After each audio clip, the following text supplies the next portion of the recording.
وہ جو امام کے حضرت معروف کرخی غلام تھے، امام کے خادم تھے، امام کے گھر پہ صفائی کیا کرتے تھے، امام کے جوتے سیدھے کر کے رکھا کرتے تھے، حضرت معروف کرخی، کرخ کے رہنے والے تھے، لبنان کے، امام کی خدمت میں رہتے تھے. تو ایک مرتبہ ایک آدمی آیا، کہا کہ مجھے امام سے بہت ضروری کام ہے. کہا مجھے بتاؤ ضروری کام کیا ہے؟ کہا تو امام کا خادم ہے، مجھے امام سے کام ہے. کہا میں عام کا خادم نہیں ہوں، میں امام کا خادم ہوں. کہا کہ کام ہو مجھے بتاؤ. کہا بہت ضروری کام ہے. کہا بتاؤ کام کیا ہے؟ کہا میں ملاح ہوں، کشتی چلاتا ہوں، اکثر اوقات سیلاب آ جاتا ہے، بھنور آ جاتا ہے، کشتی ٹوٹ جاتی ہے، کئی مرتبہ تو میں مرتے مرتے بچا ہوں. تو ذرا امام سے کو کوئی تحویز دے دیں، کچھ لکھ دیں تاکہ آئندہ جب کبھی بھنور آئے، سیلاب آئے، میں بچ جایا کروں. کہ اتنی چھوٹی سی بات کے لیے امام کو زحمت دے رہا تھا. حضرت معروف کرخی نے کہا اتنی چھوٹی سی بات کے لیے؟ کہا تو ایسے باتیں کر رہا ہے جیسے تیرے پاس ہر چیز کا حل موجود ہے.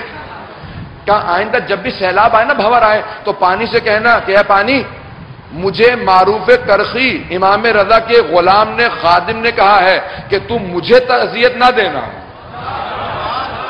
کہ پھر کیا ہوگا؟ کہ پھر پانی تجھے اذیت نہیں دے گا. وہ آدمی کہتا ہے کہ امام رضا کی شہادت کے بعد تک، جب تک میں پانی کے سیلاب میں کہتا رہا کہ اے پانی مجھے تنگ نہ کرنا، امام رضا کے غلام معروف کرخی نے کہا مجھے اذیت نہ دینا، تو کہا سیلاب رک جایا کرتا تھا. جس کے خادم ایسے ہوں اس کا اپنا مقام کیسا ہو. برحمتك يا أرحم الراحمين وصلى الله على محمد وآله الطاهرين.